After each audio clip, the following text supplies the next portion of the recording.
CataractCoach.com, podcast series, episode number 128, with Dr. Victor Caparas, the keys to developing a large eye institute from scratch over the decades.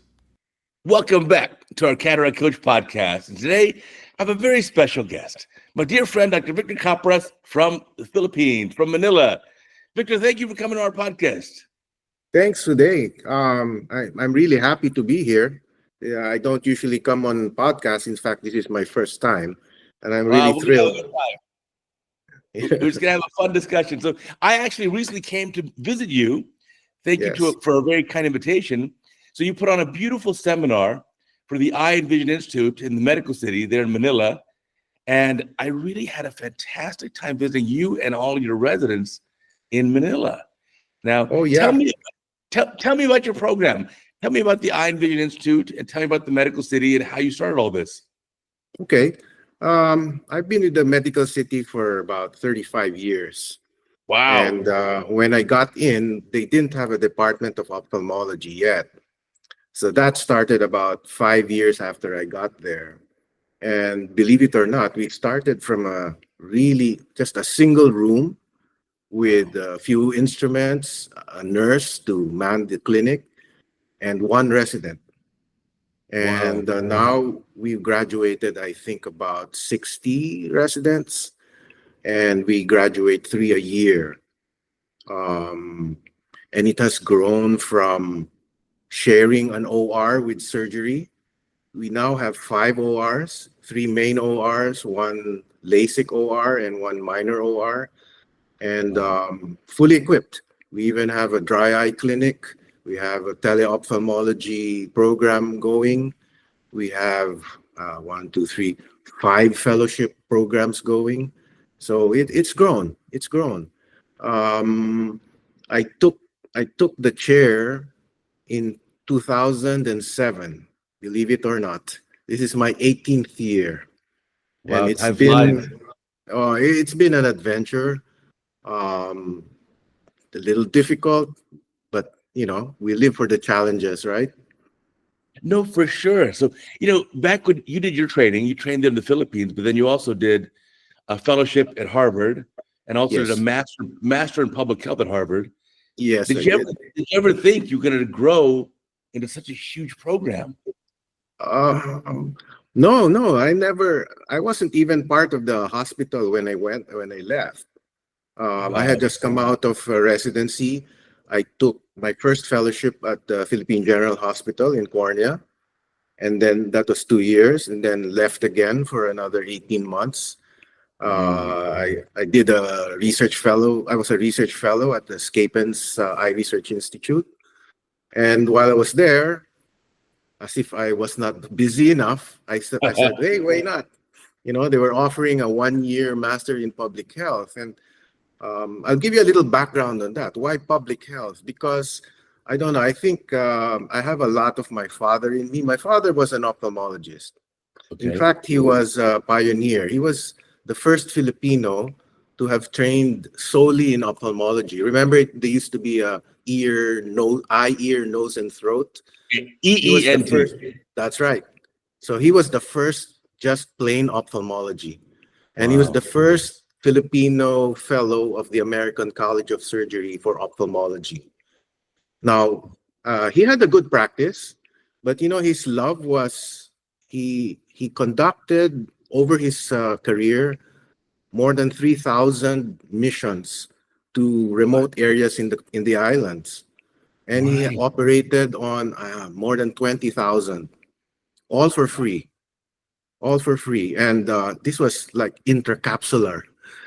Wow. Yeah, just like the old Indian eye camps. Right. Yeah. So, and one summer between my first and second year of high school, he took me along on one of the trips, and I remember it so well because he took me down south, and one of the places where we went, there was a war going on. There's this separatist movement that was very active in the 70s over in Mindanao, and there was a shooting war, and we were right in the middle of it. And the hospital where we were sleeping in, there was a firefight right outside the walls, and I remember that so well. But Wow. what really stuck with me was, seeing my dad help these people, and doing all, bringing everything. He was bringing everything, and he was operating with just one nurse. And I was actually there to sort of clean up and help them out. And after that summer, I was hooked. And when I entered med school, I never entertained any other specialty except ophthalmology. So, Wow. yeah. And Well, so that's an incredible public health experience. was a natural thing for me. No, absolutely, for sure. That's an incredible experience at a very young age. Yeah. Yeah. I tell you what, when I was like a senior in high school, um, we actually operated on a dining table, and Oh, he made me scrub, and it enucleated somebody's eye, and he made me scrub,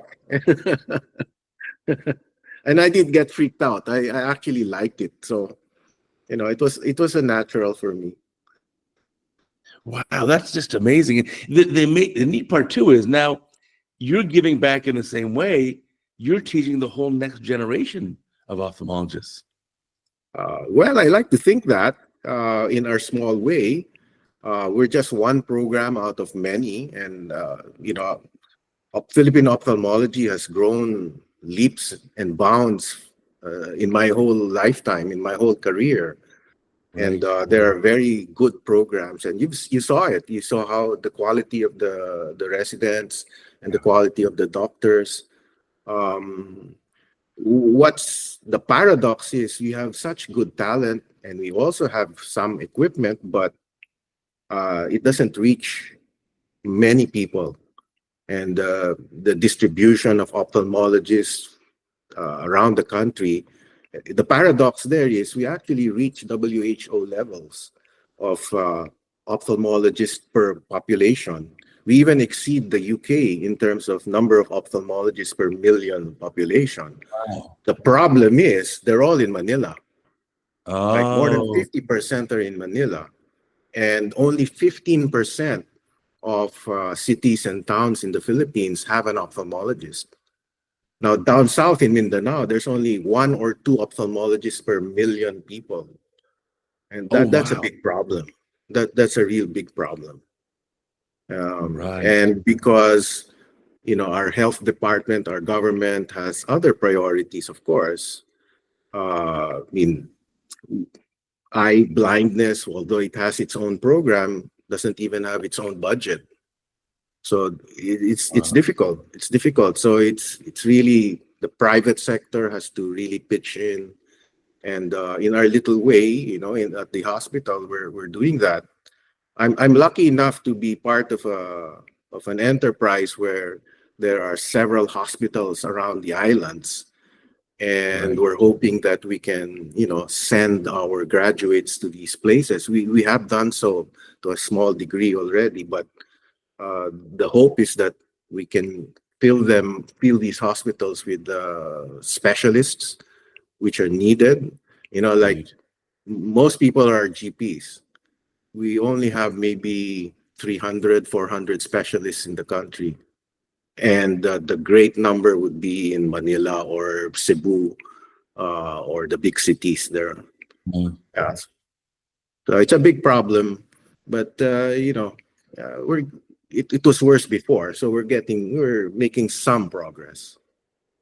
Yeah, for our listeners who don't know, I mean, Manila is a huge city, bigger than Los Angeles for Yep. sure, and Yes, I have. and worse traffic than Los Angeles too. Let me tell you Uh, that. yeah, But we're a world beautiful, class. absolute beautiful city. But you're right. The Philippines is like probably 10,000 islands. Which I mean, Well, more like 7,700. okay. So Yeah. yeah, so it's like 7,700 islands. I visited a few of them, Boracay and El Nido, Uh, Palawan. I had a oh beautiful yeah. time. Oh, you went to the nicest places. Right, they were beautiful. But I think you're right. I mean, so you have so many islands that just don't have an ophthalmologist. Oh yeah, for sure.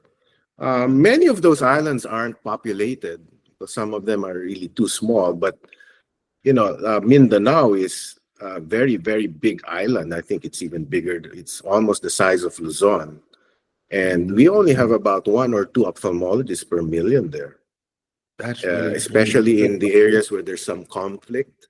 There's hardly any ophthalmologists. So, and that's just one problem, the physical accessibility. The second is financial. I mean, if they can find an ophthalmologist and if they can manage to get there, they can't pay them because most ophthalmologists are private practitioners. There's hardly any government service. And if you have an ophthalmologist in a hospital, it's probably part-time, or maybe it's underserved, it's under-equipped. So yeah, there's a lot of work to be done there.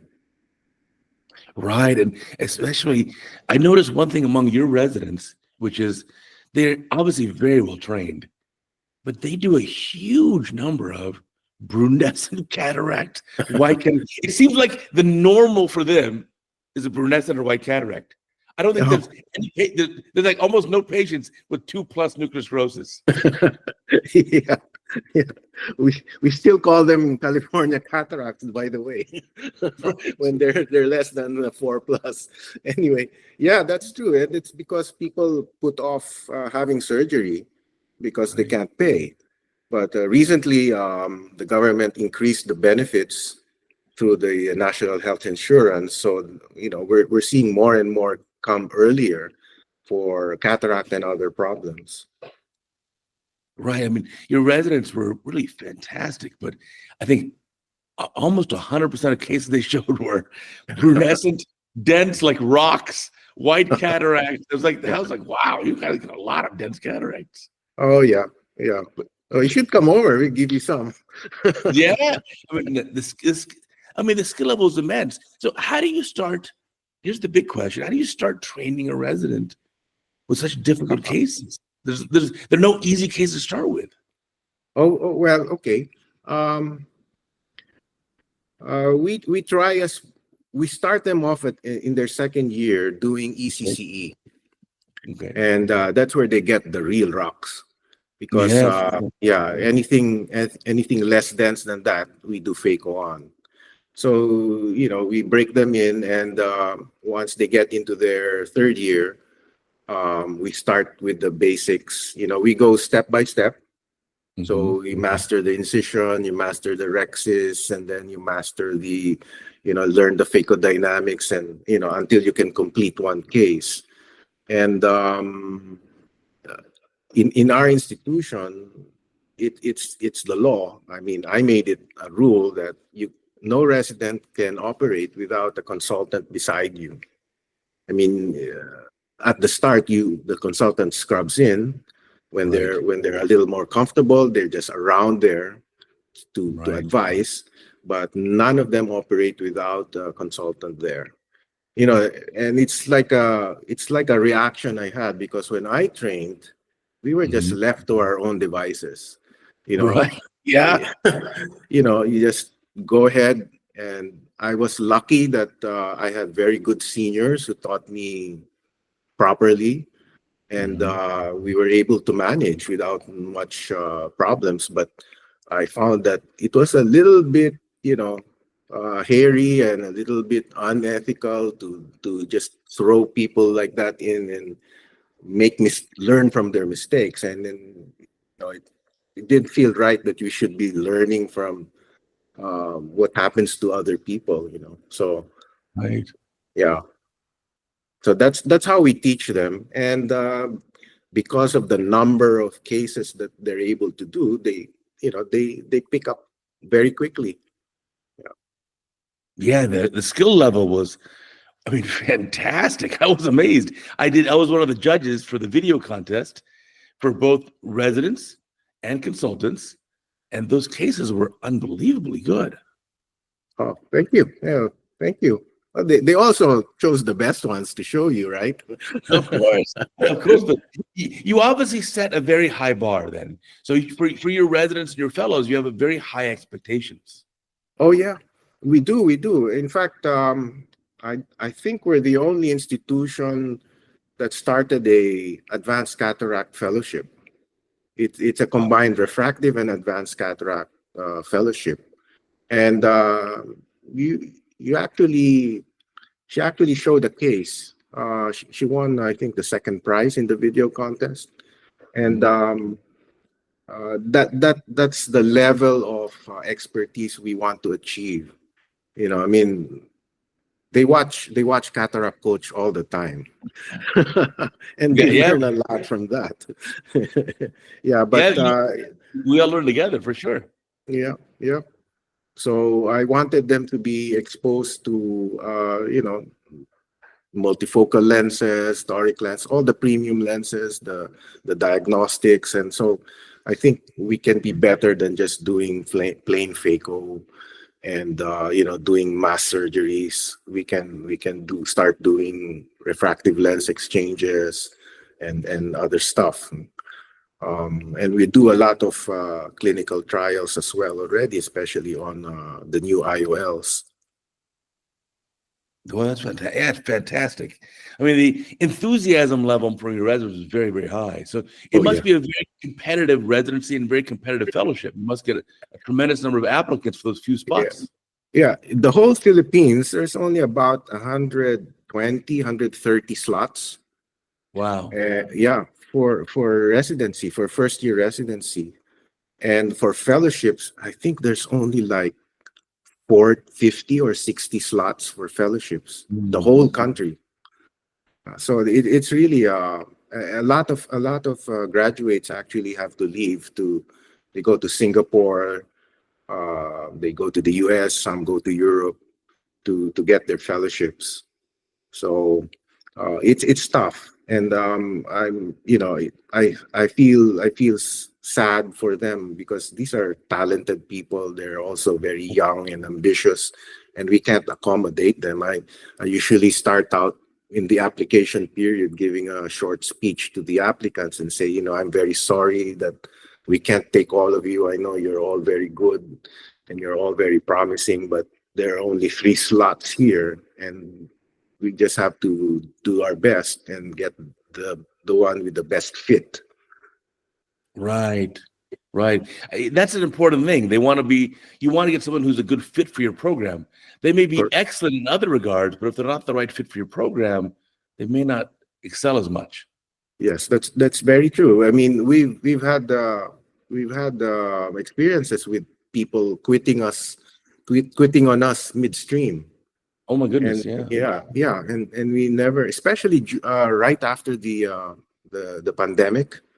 Okay. There were some mental issues going on there, and some people were just giving up and then just quitting on us. So we've tried to become a little more selective, and but you can't predict it sometimes. Yeah. Fortunately, there's always somebody to take their place because there's somebody waiting in the wings. Yeah. Right. Yeah. Even in my experience of more than 20 years at UCLA, yeah, every so often there's a resident or a fellow who quits halfway through because of whatever personal reasons. Yeah. Yeah. Yeah. Yeah. It can certainly happen. But Mm. in your program, now, what's amazing is that, yeah, you're offering the full kind of spectrum here. So a lot of training programs will offer certainly cataract surgery, but Mhm. may not get into the toric lens, presbyopic lens, EDOF lens, and kind of the refractive side of it. But you incorporate it all. Mhm. Yeah, that's why it's called the Refractive Surgery and Advanced Cataract Fellowship. What? That's fantastic. Yeah, Yeah, yeah, I yeah. mean, that's unusual because most places it's hard to get that hands-on experience with those type of cases. Mm, that's true. That's true. Well, I'm lucky enough that people approach me to do trials on their lenses, and Right. so the fellow gets a lot of experience, just preparing these patients and then eventually doing these cases with me. So, and I hope to keep it going like that. Oh, Because yeah. I mean, yeah, I mean, cataract is really what, as they say, our bread and butter, correct? So Oh, sure. we have to be the best at it. because that's what we do all the time. Right. I mean, if you look at all the Philippine Islands, I mean, the number one cause of vision issues is for sure cataract. It's still cataract. Yeah, yeah. And surprisingly, we're one of the few nations whose one of the leading causes of blindness is corneal blindness, and you won't be able to guess why. From Why? measles, from measles in childhood, they get Wow. yes, they get infected, and then they develop the scars, and they get corneal blindness, and it's a leading cause of blindness. It's And very unique. wow. I don't think I've ever in my life seen a case of corneal scarring from measles. Yeah. Ever. Yeah, because there's some, in some of the maybe traditional medicine, they put all sorts of stuff into the eyes, Mm. causing infections, and we see a lot. We see a lot. See, and that's another thing, we do have a lot of corneal blindness, but our eye bank, no matter how much we try to rev it up, it's a very limited supply. It's much better than before, but still, it doesn't seem to match the pace at which we see these patients. So there's a pretty long waiting list for patients to be done. For sure. It used to be they would wait years. Now they wait months. But from a public health perspective, much harder to treat corneal blindness Oh, definitely, and so much definitely. easier to treat cataract blindness. Yeah, definitely, definitely. Um, but there's also a problem there. I mean, sometimes we feel like the new graduates are just cataract surgeons. I mean, they forget about everything else, and they're just focusing on cataract. And our board of ophthalmology is trying very hard to, to bolster the other subspecialties as well. But I would say 70% of all cases are cataract in the Philippines. Right, for sure. I think that's probably even worldwide. It's about the Oh, same numbers. true. Yeah, yeah, right. So even on Cataract Coach, at least 70% of the videos are cataract.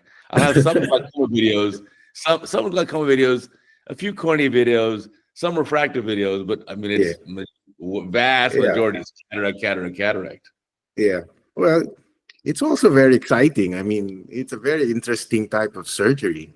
It's also a very rewarding, like especially if you do a 5+ cataract and the next morning they're practically kissing you because they can finally see. So it's Yeah. a very rewarding type of surgery. Oh, it's a miracle. I Yeah. mean, the reason I went into ophthalmology for the first place is I saw a patient having white cataract surgery and went from blind to normal vision the next day. It Yeah, was the like I next day. couldn't believe it. Yeah, the next day. And so that's what I saw when I saw my father doing it. I Yeah. said, this is really cool. I mean, they're blind one day, and the next day they can see, and they walk home by themselves. So it was a very inspiring, very inspiring. So what is needed then for the Philippines as a whole? You have a obviously important background in public health. You did your master's at Harvard. What is needed to help eradicate blindness then in the Philippines? There's a load of things that should be done, and the problem is a lot of it, should be borne by the government, except that the government has other problems to deal with, which are in their opinion is a lot more important. One thing is, um, they should make finances available. I mean, the reason why doctors are all in the city is because that's where they earn their living.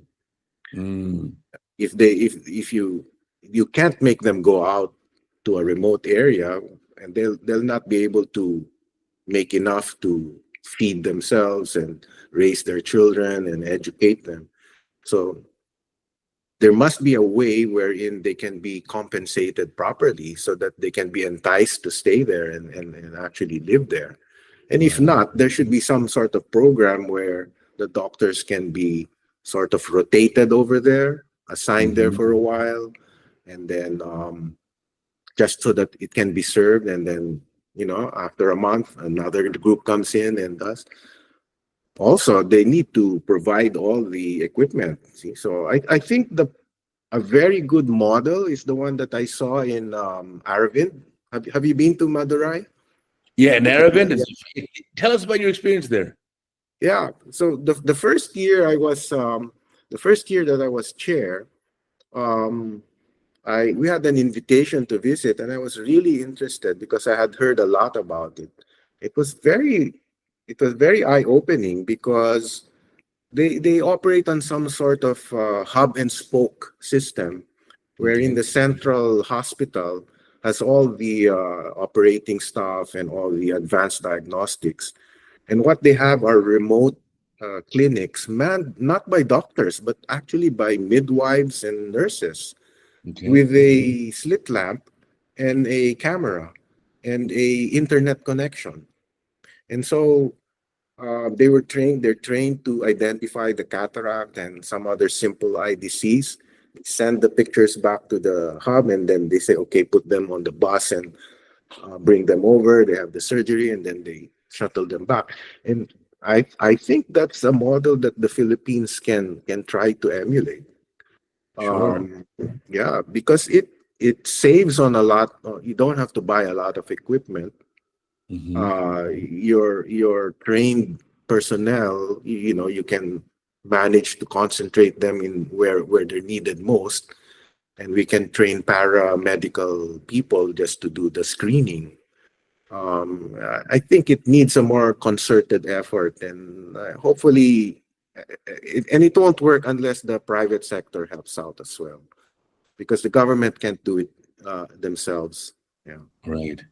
yeah, Like in that I- system, the Arabian system, it's interesting that they have in the same building, one part of the building is for the private pay patients, yeah, and then the other side of the building is for the charity patients. And the yeah. private pay patients are helping to subsidize the That's charity right. patients. Yeah, yeah.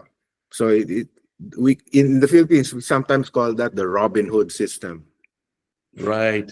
Yeah, yeah. And what was also interesting in Aravind was that they make their own stuff. They took me to the factory where they make the IOLs, the sutures, even the eye drops. And Right. I think that's really the way to go. If we're going to lick this problem, we're going to have to make our own stuff, because if we are just dependent on imports, it's going to be so expensive that we'll never get ahead. Right. So, for example, like an IOL for in the Arabian system, they can make it for just a few US dollars for one IOL for Correct. literally just a few Correct. dollars. Whereas if you Correct. import it, you're looking at like $100 US. Exactly. Exactly. So yeah, in the Aravind system is a very, very good system. And I think it's something that we should study more closely. And I think it Those are, would work. Yeah. yeah, I think those, and there are also some very talented surgeons. Those Oh surgeons, yeah. you're Yeah. looking at, I mean, 100 cataracts per surgeon per day is the norm. Yeah. It's mind blowing. The wife of Aravind, Haripriya, Mhm. she was doing like 40 in a day. And just before lunch, she'd spend like 6 minutes on a cataract. That's amazing, amazing skill. Yeah. Right. I Yeah. actually invited them over.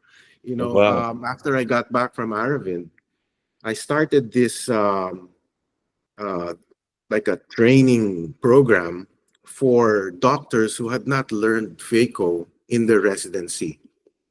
So Oh, we had okay. a lot of that in the 2000s.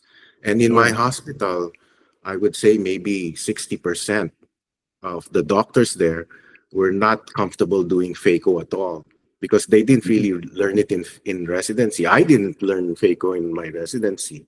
I taught myself how to do phaco. But Wow. yeah, um, so I copied Aravin's style. So what they used to do was they had this program where they would teach them the basics. They would have modules where they would teach them the basics of incisions, rexes, and all the basic steps. And then it was in a 2-week program, they would bring these doctors through. And at the end of that, they would be able to do cases with experienced surgeons. Oh. And then we would be able to graduate them and let them loose in their private practice. And we trained a good number of those doctors. And I'm very proud to say some of them are quite successful today because of that. So, and you know, that's one good thing we did. Yeah. And then it went on for maybe about 8-10 years, and then we finally were able to train most of these doctors, and we didn't have many applicants for the program, so we just quietly folded it up. But yeah, it was a good thing. Now, how do you go about learning phaco? It seems such a huge leap to undertake on your own. So now, obviously, for residency, we have a very regimented training program to learn phaco. And we have CataractCoach. Of course. Do you learn phaco like without any of those things? No, I learned phaco in the late 90s and early 2000s.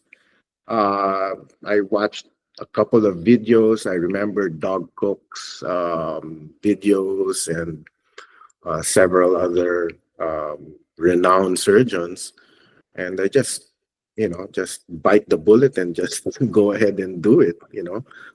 Every time I would do surgery, I was really sweating, and wouldn't be able to sleep the night before. But after you get over the hump, the learning curve, yeah, then it becomes much easier. But I learned the hard way, and I wouldn't do it again. Yeah, for sure. I mean, it's much, much better to learn in your training program with a regimented method as opposed to just learning it on your own, which is much more challenging. Yeah.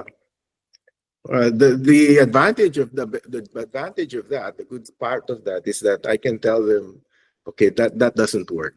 Okay, so let's do it this way. I've done it already, so I proved it doesn't work. So don't do that. No, for sure. Now, when you have a resident in your program who's really incredibly talented, it's kind of easy. But sometimes you have some other residents who struggle a bit. Yeah. How do you help the residents who are struggling in the operating room? What advice do you have to help them? Well, as long as it's not a physical problem, meaning to say they don't really have the talent, the hands for it. Most of the problems, it's a mental issue with them. So at least in my experience, they're a little bit tense. They're very apprehensive. They're not confident with what they're doing. They know the stuff. They know the steps. They know what to do, but it doesn't seem to translate into their actions. And so what we do with them is we just spend more time with them. Myself, I make sure that they know that I'm always there to that they can fall back on. So I don't, and that's I think that's the major reason. And so far, I don't think we've ever graduated a resident who can't do it by himself and be fairly confident in doing surgery. Of course, there will be people who will be better than others, but at least they'll have made the minimum quality required. Our board requires us to do about, I think, 50 cataracts, whether phaco or ECC or M6. Many of our residents, they exceed 100 cases, and that's another reason why they eventually get better, just by plain repetition. Volume. Yeah. For sure. And then the beauty there is once they start practice in the Philippines, you have an unlimited supply of cataracts. That's true. That's true. And a growing population. Right. We are 1/3 the US population, and Okay. we're only like, I think, I don't know, 1/100th the land mass. So Wow. we're a we're lots of Filipinos. Well, yeah, there's obviously a huge need then for ophthalmology. And so, like you were saying, I think sometimes if the government can move towards what like they're doing in Brazil, Mhm. where you have the government paying a very modest amount for the public health system, but it's enough that the Brazilian surgeons now have become super efficient. They'll do part of their time in private practice Mm. and then part of their time with the public health system. Mhm. And the public health system, we've interviewed ophthalmologists who do 100 phacos in one day in one operating room in 8 hours. I can believe that. They do that in Vietnam as well. Right? Yeah, They become very efficient. So I think right. there needs to be some sort of incentive for these young ophthalmologists to go out there and just eradicate the problem. Yeah. The problem really is if they can get the proper compensation for it, Right. because they all need a livelihood. They all need to bring up their kids and educate their kids. So they need to be and they spent so much going through medical school. For They sure. need to get at least a living wage, something to you know not just be able to get by, but so that they can improve as well. Yeah, that's obviously the challenge at the end of the day. Mhm. That's a challenge.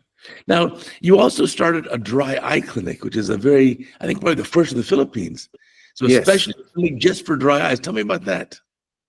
Yeah. Well, um, it's always been my interest, dry eye, and when I was a fellow in Boston, one of my mentors there was David Sullivan, Mhm. who actually started the TFOS, Tear Film and Ocular Society. Um, and so I got really interested in dry eye, and when we got back, um, I continued to study it.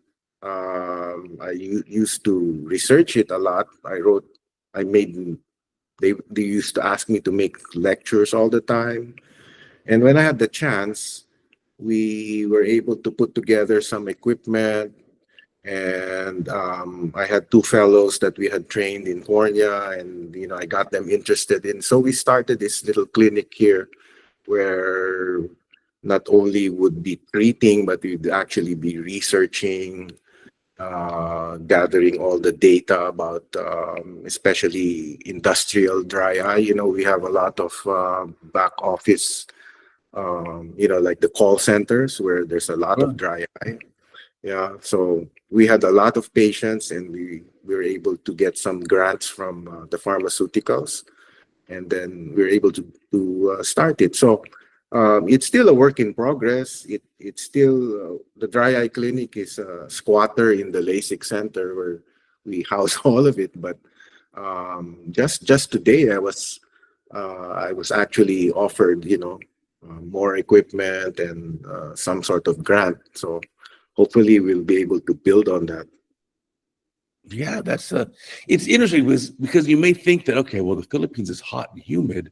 There shouldn't be so much dry eye, but again, all the air conditioned spaces, we were indoors, Correct. they're Correct. very dry in there. Yeah, yeah, yeah. And we have one of the largest populations of call center agents. Right. See, so that's everybody has dry eye in these call centers. Right. So not only they spend the whole day working in the call center, then in the evenings, if people don't know, the Philippines has the world's largest malls. You can't believe the scale of it. It's like the largest malls I've ever seen in my life. Yeah, they replace the parks because it's too hot outside. So they go Right. in the malls and they stroll around the malls because it's air conditioned. Right. But again, air conditioning causes basically you dehumidify it, you make it drier. Correct. Yeah, that's right. That's right. So ends up being an issue there. Wow. Now, Yeah. you also had, I was very fortunate to be invited to speak at your meeting. You have an Hmm. annual seminar for the Eye and Vision Institute. How did you start this? Like, I think like 17, 18 years ago. How did you start all this? Oh, well, um, it was we were a fairly new department, and Okay. we became an institute only about 6 years ago. But from the start, I wanted something that would, uh, maybe announce to the world that we're here and that you know, we're of value.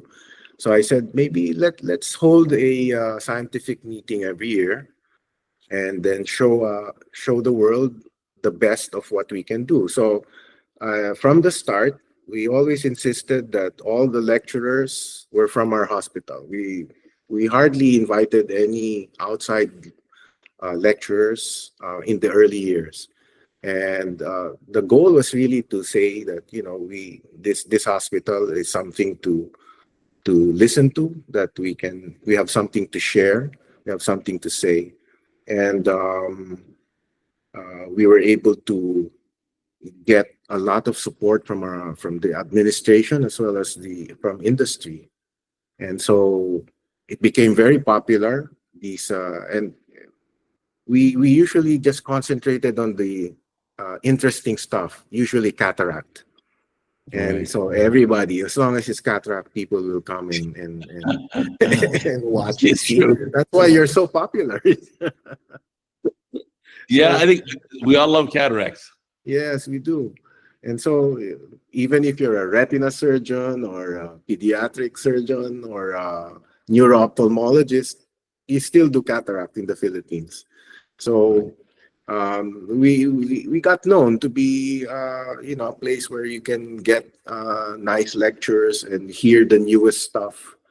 And even during pandemic, when everything was closed, we organized YouTube, like a podcast.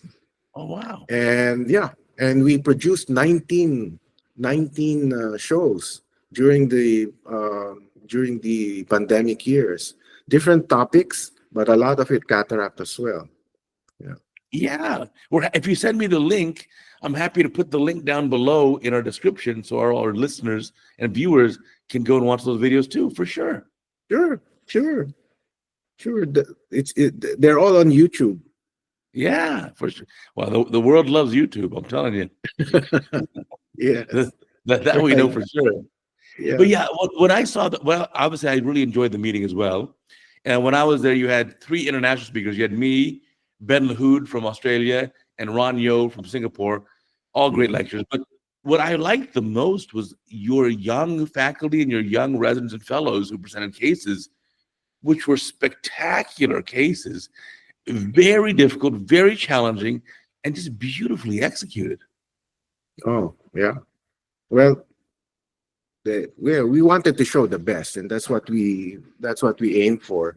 And of course, since CataractCoach was there, you want to show off a little bit. No, those cases were really fantastic. I mean, it was a pleasure to learn from them. But I also Oh, really like the enthusiasm from your young doctors that you're training, your residents, your fellows. Really a high level enthusiasm. It was just a fantastic time. yeah. Ophthalmology is one of the most popular specialties in the Philippines. Um, and in the hospital, we're the ideal. I mean, people are very envious of us because we have no lack for applicants for our residency program. Right. Um, and it's because the work is it's fun, actually. It's not very tiring, as you should know.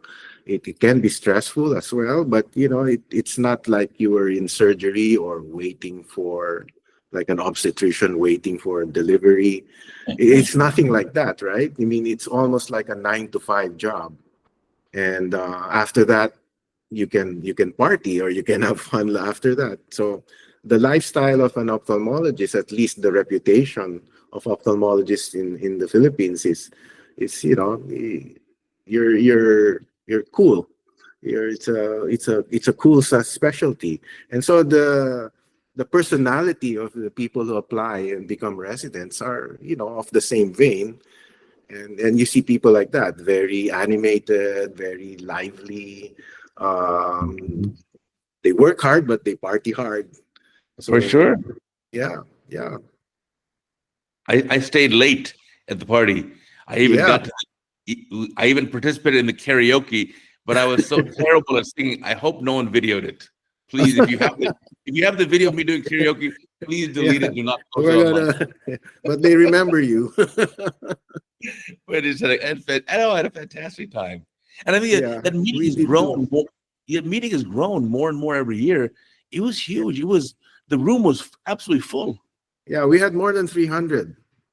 We had more, and that's not counting those who were not registered, like the industry people who were there, Right. and a few of the staff from the institute who just came over to watch.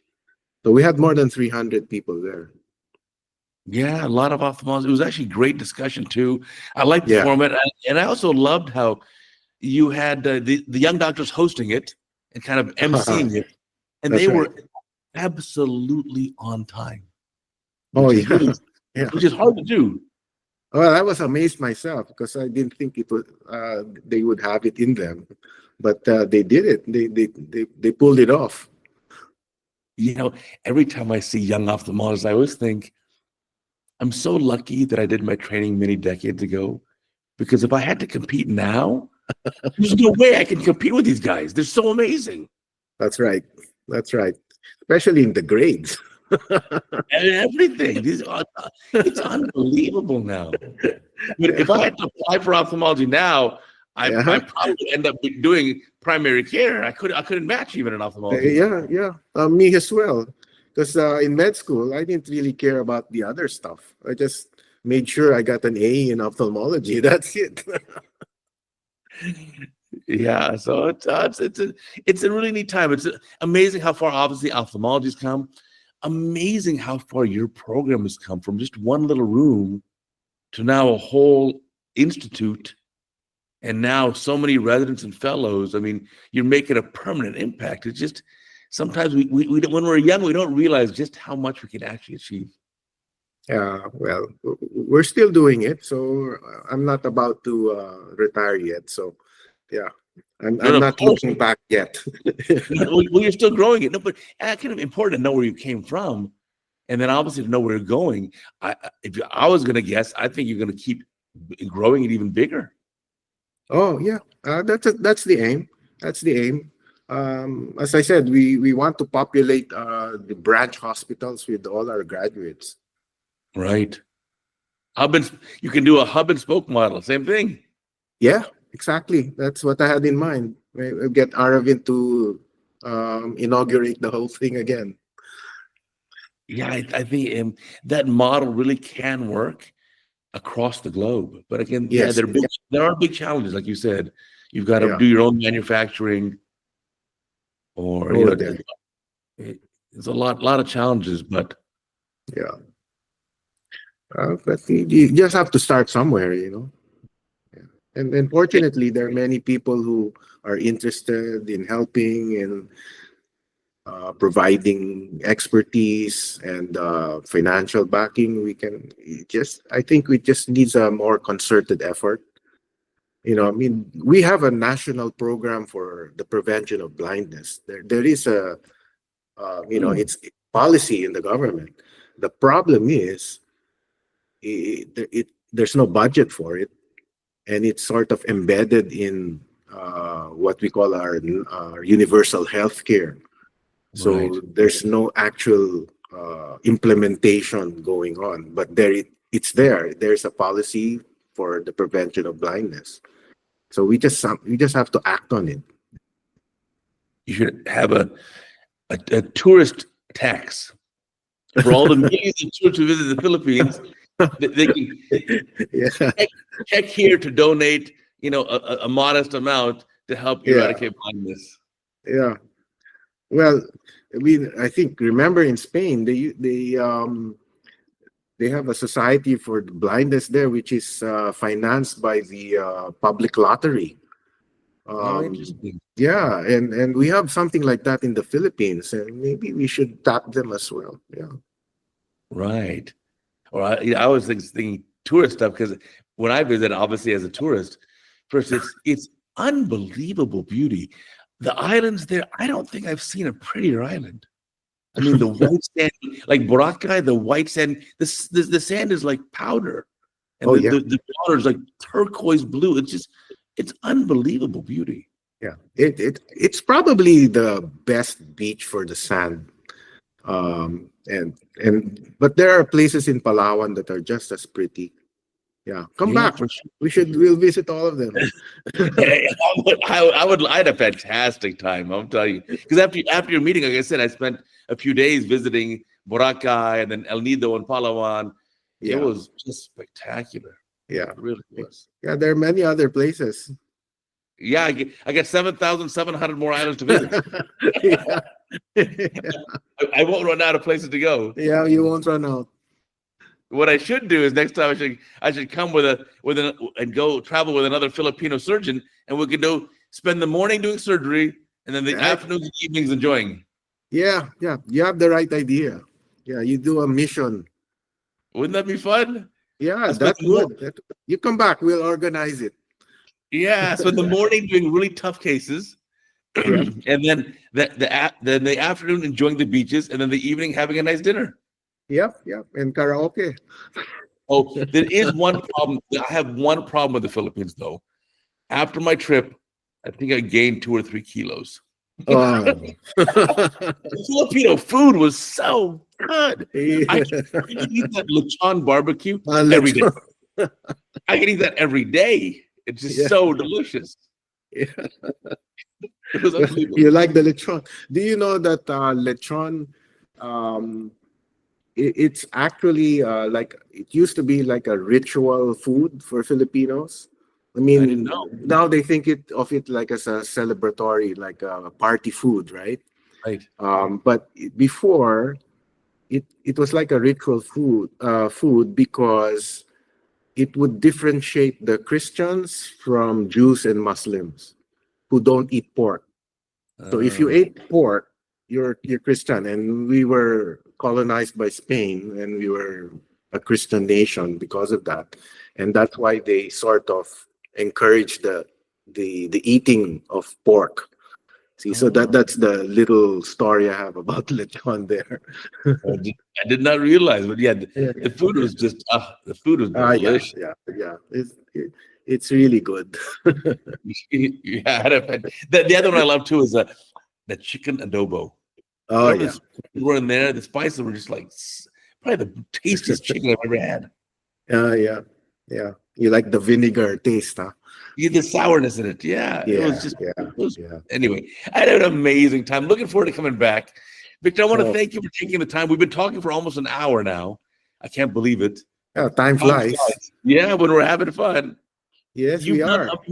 You've done amazing things there. Amazing to start with such a small idea in one room and grow to such a big institute, and now with sites on the future to grow to even more. I'm impressed. It really is amazing. Thank you. And I encourage our listeners, if you're ever in the Philippines, please look up Victor, visit Oh, him, yeah. visit the Eye Institute. You will love it. And then again, enjoy the best of the Philippines. It's an amazing place to visit. Oh, we'd love to have them. Yeah, just send them over. For sure. And then if you send me the links later, we'll put them down below in our description. If you have the Sure. links for your whatever you have, your YouTube channel, we're happy to feature that. And again, I want to thank you for taking the time with talking with us. Oh, my pleasure. It was a lot of fun today. Thank you, Victor. And I want to remind our listeners and viewers, remember, we got a new Cataract Coach podcast every single week on Amazon, Apple, Spotify, Google. Everywhere you find your podcast, you find the Cataract Coach podcast. We also now have a Retina Rounds podcast every week. Plus, of course, we have a new Cataract Coach video every single day.